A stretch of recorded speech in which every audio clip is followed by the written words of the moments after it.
So I'm here today with Alex Roy, a seasoned rally driver, rallyist, road rallyist. You know, people ask me if I'm a race car driver. I always say no. Right. Definitely not. Well, you participate in rallies, and the reason why we're talking about this today is because two of your sort of rally colleagues, I guess you could. My frenemies. Your frenemies on the rally scene. And these are great guys, but go on. Well, Richard Rawlings and Dennis Collins say that they've broken the coast-to-coast, the transcontinental speed record. And they say they did it in 31 minutes and 59 seconds, I believe. 31 hours. 31 hours, yeah, 39 minutes. That would be amazing. They had like a huge jetpack on the... Even that would be an amazing time. So anyway, so they say they've done this feat. And, you know, I know that you're involved in rallies like Bullrun.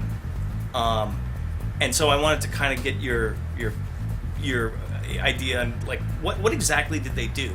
What's the history of this, and like why would they even think of doing this? Well, you know, from 1971 to 1979, Brock Yates, car and drivers, organized the Cannonball Run, the real Cannonball Run. Right. And every couple of years, a total of 5 times, he would organize drivers to go from the East Coast to the West Coast. Traditionally from New York to L.A.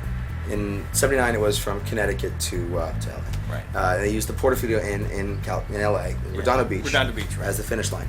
And you know the cross country times dropped over the years, and the final cross country record was 32 hours and 51 minutes on the final Cannonball Run. 32 hours. 32:51. And 50 minutes. That's right. And that was when? That was 1979. Who did that one? David Hines and Dave Yarborough. And I think Mr. Yarborough is actually still alive. He's a Jaguar dealer down in Virginia, North Carolina. Wow. And then for a couple of years after that, there was a race called the U.S. Express, and that was very secret. Right. There were no comedies and Burt Reynolds. There was no press about it at all. And the final time in '83 was 32 hours 7 minutes. And since then, there have been people who've claimed to beat these times, and the most famous one is Wilt Chamberlain. Oh, right, who claimed to sleep with 14,000 women and go cross country in a lot faster than anyone else. And like just as no one could prove like no one was there in the bedroom with him and the 14,000 chicks. Like you'd have to do that as fast as he drove just to get that many. Oh, very so this is how else.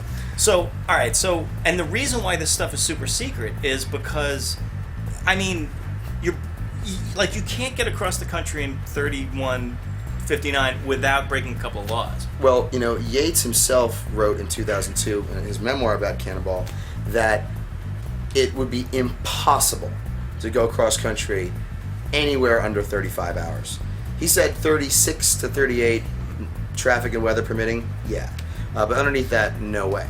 Impossible. Right. I mean, so, and by kicking ass, they have to kind of, you know, slam the speed limit I mean, these guys are going like 170, 180 and stuff on the plus, you know, I mean, yeah, I don't think there are not many roads in the U.S. where you could go that fast for more than a few minutes. Right, but I mean, the legalities of doing something like that, it's completely illegal. It's just entirely illegal, right? Well, yeah, and from the moment you get in the car, in fact, probably from the moment you begin planning a race like that, right, you're committing a crime. Right, and it's weird because those races ended, you know, in '83 before the rise of street racing as we know it.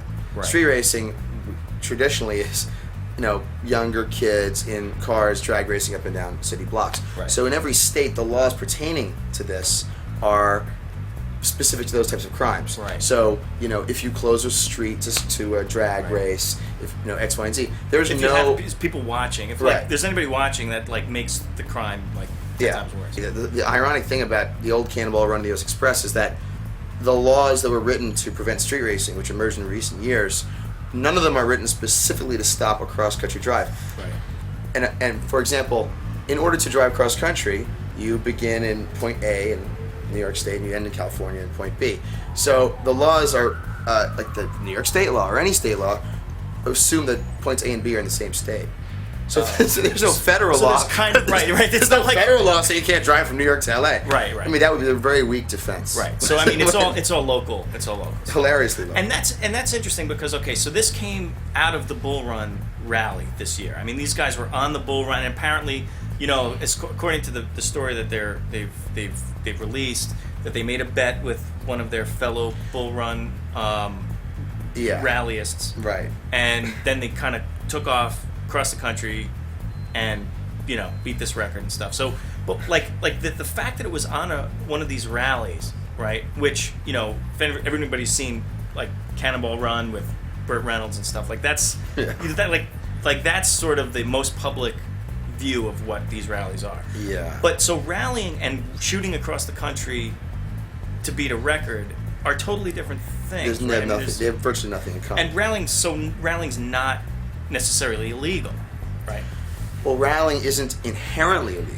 Because legally, a rally is an untimed automotive event on public roads. Right. And a race is a timed automotive competition. And if it's on public roads, they're closed off. Right. So a rally and a race have technically nothing in common. Right. You know, and when you're on a rally, you know, your car is stickered. It looks like a car that's on a race, Right. but nothing is requiring you to speed. And everyone who enters a rally signs a contract stating that whatever they do, any crime they commit, they are responsible for. Right. And they indemnify the rally organizers for this. Right. All right, Alex. Good to talk to you. Yeah, you've been watching FastLaneDaily with Alex Roy. I'm Mike Spinelli from Jalopnik. And, yeah, thanks, Alex. Tune in on Thursday for part 2 of the discussion between Michael Spinelli and Alex Roy.